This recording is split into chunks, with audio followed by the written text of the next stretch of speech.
नमस्कार दोस्तों, मैं assistant audit officer Sanjeet Kumar learn with Sanjeet में आपका स्वागत करता हूं। तो दोस्तों, नरेशन के सेक्शन में हम लोग सारे के सारे लगभग नरेशन ख़त्म कर चुके हैं। हम लोग लगभग जो जनरल है, जो इसमें नाउन प्रोनाउन कैसे चेंज करते हैं, टेंस कैसे चेंज करते हैं, मॉडल्स कैसे चेंज करते हैं, है ना, इंट्रोगेटिव सेंटेंसेस कैसे चेंज करते हैं, ये सारे के सारे लगभग हम लोग पढ़ चुके हुए हैं। ठीक है, उसी सेक्शन में हमारे पास आता है एक्सक्लेमेटरी सेंटेंसेस के बारे में, कि एक्सक्लेमेटरी जो सेंटेंसेस है वो नरेशन में जब आता है तो उसको कैसे हम लोग चेंज करेंगे। तो जो ये एक्सक्लेमेटरी सेंटेंसेस है ये आता है आपको डायरेक्ट स्पीच के अंदर में, डायरेक्ट जिसको नरेशन हम लोग बोलते हैं, उसको हम लोग इनडायरेक्ट में कैसे कन्वर्ट करते हैं, कौन सा शब्द यूज़ करते हैं, कौन सा चीज़ें यूज़ करने के बाद में उसको हम लोग इनडायरेक्ट में इस्तेमाल करते हैं। ठीक है, तो आगे बढ़ने से पहले दोस्तों मुझे आपसे बोलना है कि अगर आपको ये वीडियो का पीडीएफ चाहिए, ठीक है, इस क्लास का अगर पीडीएफ चाहिए तो आप डिस्क्रिप्शन बॉक्स में जाके वहाँ पे मेरा टेलीग्राम चैनल है, ठीक है, वहाँ उससे आप ज्वाइन कर लो। वहाँ पे मैं सारा का सारा पीडीएफ और पीपीटी दोनों डालता हूँ, है ना।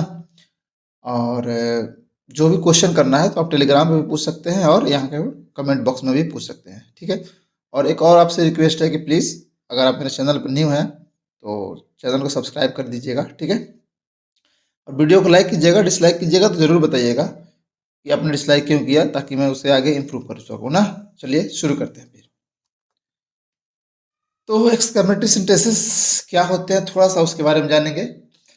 N exclamatory sentences is one that expresses sudden और स्ट्रॉन्ग इमोशंस। क्या बोल रहा है, सडन और स्ट्रॉन्ग इमोशंस। कहने का मतलब यह है कि जब आपको कोई सडन और स्ट्रॉन्ग इमोशन का फीलिंग होता है तो उसको हम लोग एक्सक्लेमेटरी सेंटेंसेस के अंदर रखते हैं। और ये जो सेंटेंस में ना कैपिटल लेटर से शुरू होता है, ठीक है, और एक्सक्लेमेटरी इसको मार्क्स बोलते हैं, इसको ध्यान में रखिएगा। ये वाला जब आप वर्ड लिखोगे चाहे पढ़ोगे तो उसमें ये वाला शब्द लिखा दिया रहता है, इसको एक्सक्लेमेटरी मार्क्स बोलते हैं। ठीक है, तो ये वाला जरूर रहेगा।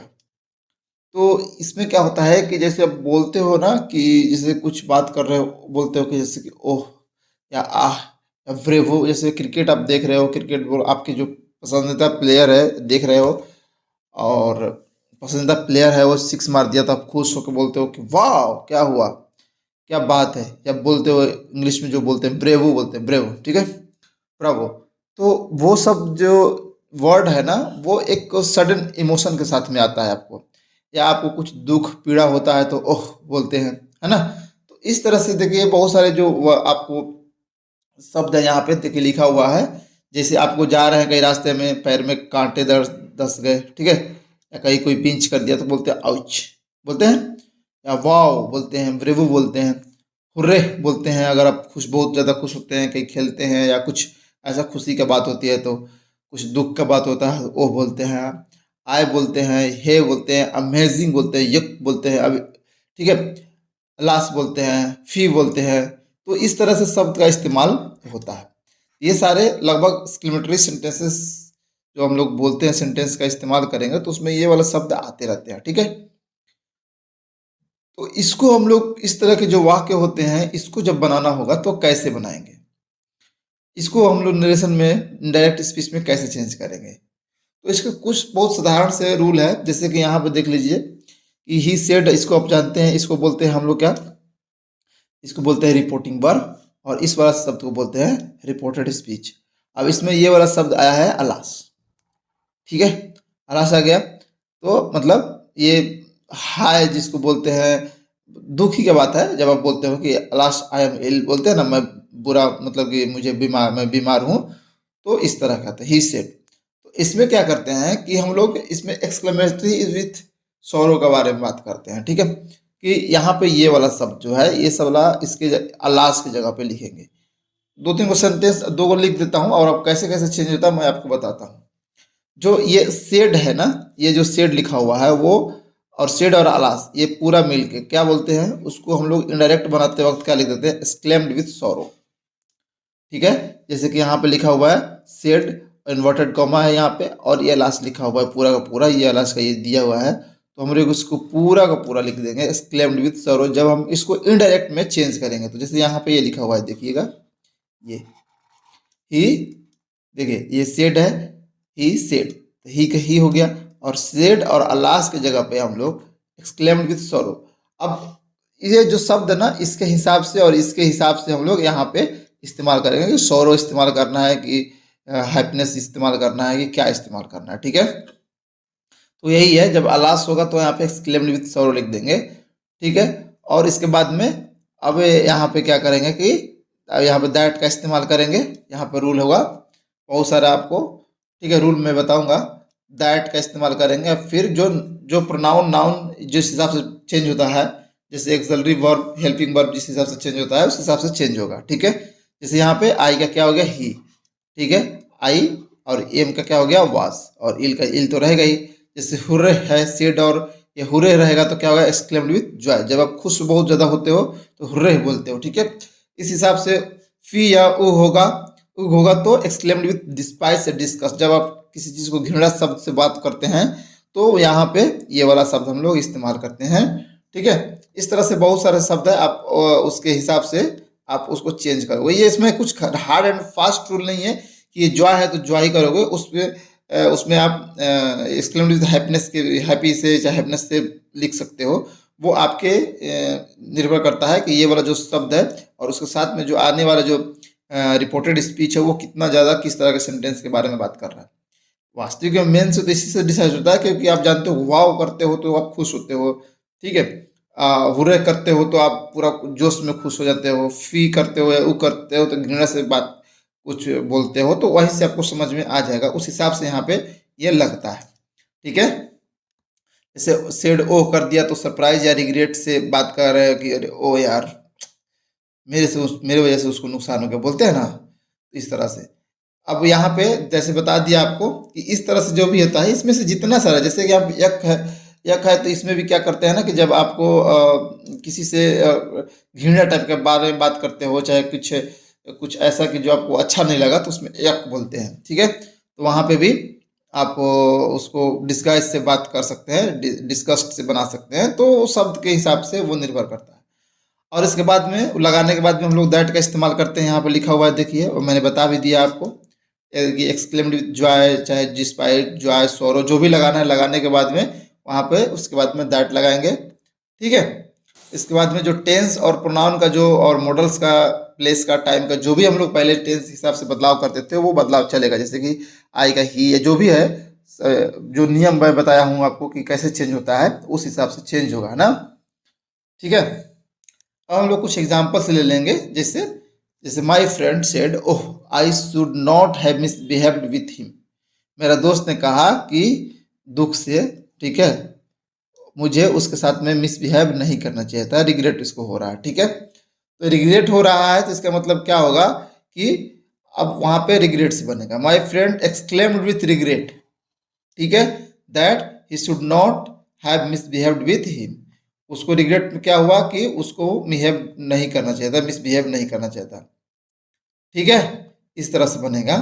यहाँ पे आपको ये बस ये देखिए, आई है तो इसके हिसाब से चेंज हो गया, माई फ्रेंड के हिसाब से ये आई क्या हो गया, ही हो गया। शुड तो शुड होगा, इसमें कोई बदलाव नहीं होगा, ठीक है। अब हिम है तो हिम ही हो गया, क्यों, क्योंकि थर्ड पर्सन नो चेंज होता है ना। ये पहले वाले वीडियो में आपको बता चुका हूँ, तो आपको दोबारा इस पर फिर मैं समय बर्बाद नहीं करूँगा। अब यहाँ पे देखिए ही सेड हुर्रा। अब यहाँ पे जॉय का बात कर रहा है, we have won this match. अब यहाँ पे दो चीजें देखिएगा, तो ये तो हुर्रा है तो एक्सक्लेम्ड विथ जॉय से बनेगा, ठीक है। अब यहाँ पे देखिएगा कि यहाँ पे हैव है तो यहाँ पे इसका मतलब क्या है कि प्रेजेंट परफेक्ट है, तो ये पास्ट परफेक्ट में बदल जाएगा। और दिस है तो क्या हो जाएगा, दैट हो जाएगा। मैंने क्या बताया, इसमें लिखा हुआ है कि जो टेंस है, प्रोनाउन है, मॉडल्स है, प्लेस है, टाइम है, जो भी है, जो जो पहले वाला रूल था उसी रूल के हिसाब से बदलेगा, ठीक है। तो आप उस हिसाब से चेंज कीजिए तो नॉर्मल है, कुछ ज़्यादा इसमें बहुत ज़्यादा आपको दिमाग खर्च करने की जरूरत नहीं है। यहाँ पे he exclaimed with Joy that, यहाँ पे वी का क्या हो जाएगा, दे। अब वी का यहाँ पे ही है, फर्स्ट पर्सन है लेकिन प्लूरल फॉर्म है, तो यहाँ पे प्लूरल फॉर्म ही लिखेंगे, ठीक है। वी हैड हो जाएगा, ऑन दैट मैच हो जाएगा, क्योंकि दिस का दैट होता है। तो ये सब चीज़ें छोटे छोटे आपको ध्यान में रखना है। बाकी इसमें बहुत ज़्यादा आपको परेशान होने की जरूरत नहीं है, बहुत तुरंत सीख जाओगे, प्रैक्टिस करोगे सीख जाओगे। He said how beautiful is the rain. ठीक है, how beautiful is the rain. तो यहाँ पे नॉर्मली बना सकते हैं कि यहाँ पे क्या कर रहा है, जॉय कर रहा है, खुश हो रहा है, तो चाहे सरप्राइज भी कर रहा है। अगर सरप्राइज हो रहा है तो यहाँ पे एक्सक्लेम्ड विथ सरप्राइज यहाँ पे कर देंगे। ठीक है, अब वो वाक्य के हिसाब से, सेंटेंस के हिसाब से वो निर्भर करता है। He exclaimed with Joy. अब जैसे मान लीजिए वो ऐसे जगह पे गया जहाँ वो सब जगह उसने पहले देखा नहीं, तो बहुत खूबसूरत जगह पे, तो वो क्या होगा, किसी चीज उसको देखोगे तो आप सरप्राइज हो जाओगे, अरे इतना सुंदर जगह। तो वहां पे एक्सक्लेम्ड विथ सरप्राइज भी लिख सकते हो। ठीक है, दैट द रेन वाज, अब यहाँ पे इज है तो क्या हो जाएगा, वाज हो जाएगा। और ये इंट्रोगेटिव में मतलब कि नहीं है, ये सरप्राइज जब होता है तो इस तरह से हम लोग लिखते हैं। जब आप इंग्लिश थोड़ा सा अच्छा जानने लगोगे तो आपको समझ में आ जाएगा। तो इसका क्या हो जाएगा, वाज हो जाएगा, वेरी ब्यूटीफुल हो जाएगा। ठीक है, we said bravo you have done well, तुमने अच्छा किया है। तो यहाँ पे खुशी हो रहे हैं। ठीक है, तो ही अपलोडेड हो जाएगा, him saying that he had done well, ऐसे बन जाएगा। चाहे he have we exclaimed with applause से बन जाएगा। इसको ऐसे बना सकते हैं, वी, ठीक है, एक्सक्लेम्ड विथ अपलॉज। ठीक है, that he had done well, ऐसे बन सकता है, इसे बना सकते हैं, ही अपलोडेड हिम सेइंग दैट। यहाँ से भी बना सकते हो, थोड़ा दो हिसाब से बना सकते हो।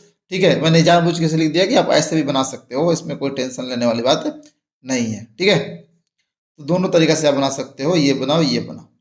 तो अब यहाँ पे देखो क्या कर रहा है कि यू हैव डन वेल, इसमें उनको प्रशंसा कर रहा है लोग, तो प्रशंसा का एप्लॉज होता है ना, तो यहाँ पे एप्लॉज का यहाँ पे शब्द लगा दिए, एप्लॉज का प्रशंसा करना। ठीक है, तो आप ना ये जो जरूरी नहीं है कि जो मैं पीछे लिखा हूँ वही शब्द, बहुत सारा और भी शब्द है जो कि इसमें आपको आएगा। तो उस हिसाब से जो भी वो सेंस दे रहा है उस हिसाब से एक्सक्लेम्ड विथ करके और वहां पे वो वाला शब्द के लिए अंग्रेजी आप लिख सकते हो, जैसे यहाँ पे मैंने ब्लाउज लिखा। ठीक है, she said what A pleasant surprise. अब यहाँ पे सरप्राइज हो रहा है ना, तो क्या हो जाएगा, क्या हो जाएगा, he exclaimed that it was a pleasant surprise. ठीक है, अब यहाँ पे कहोगे कि यहाँ पे एक्सक्लेम्ड विथ सरप्राइज क्यों नहीं है, क्यों, क्योंकि अगर यहाँ पे लिखोगे कि सी एक्सक्लेम्ड विथ सरप्राइज, तो फिर यहाँ पे लिखोगे it was a pleasant surprise, थोड़ा सा वो सुपरफ्लुअस हो जाएगा। तो केवल यहाँ पर सी एक्सप्लेन कर देंगे और केवल एक ही लिख देंगे यहाँ पे, that it was a pleasant surprise. तो आपको बहुत तरीका से आपको उसमें, आप क्योंकि ही सी एक्सक्लेम्ड विथ सरप्राइज लिखोगे तो इट वाज क्या लिखोगे, फिर इट वाज प्लीजेंट क्या, इस वजह से यहाँ पे जो शब्द का इस्तेमाल कर रहे हैं उसमें ये सेंटेंस है ना, वो सेंटेंस सरप्राइज चाहे जो भी दे रहा था और उसके बाद में हम लोग लिख रहे थे, लेकिन ये सेंटेंस सरप्राइज के साथ में सरप्राइज आ गया तो सरप्राइज कर दिया। ठीक है, तो इस वजह से यहाँ पे आप उसके साथ में एक्सक्लेम लिख दो, that it was a pleasant surprise हो जाएगा। तो उम्मीद कर रहा हूँ कि आपको ये समझ में आ गया होगा कि कैसे कैसे ये बन गया एक्सक्लेमेटरी सेंटेंसेस का। आगे हम लोग ऑप्टेटिव सेंटेंस के बारे में पढ़ेंगे, एक वीडियो और बनेगा नरेशन में, उसके बाद में वीडियो हमारा खत्म हो जाएगा। और इसके बाद हम लोग इंग्लिश किताबें कैसे पढ़ते हैं उसके बारे में, चाहे इंग्लिश का कोई भी चीज़ हम कैसे पढ़ते हैं, कंप्रीहेंशन या कुछ भी, उसके बारे में सीखेंगे, है ना। और नरेशन का चैप्टर एक क्लास और है, छोटा सा क्लास होगा लगभग 10-15 मिनट का, उसके बाद में वो ख़त्म हो जाएगा। तो उम्मीद करता हूँ आपको वीडियो अच्छा लगा होगा, है ना। और आप वीडियो से जुड़े रहो आगे, उसके लिए प्लीज़ चैनल को सब्सक्राइब कर लो, ठीक है, ताकि जो भी आगे मैं वीडियो डालूंगा आपको वो मिले, है ना। चलिए मिलते हैं नेक्स्ट वीडियो में, तब के लिए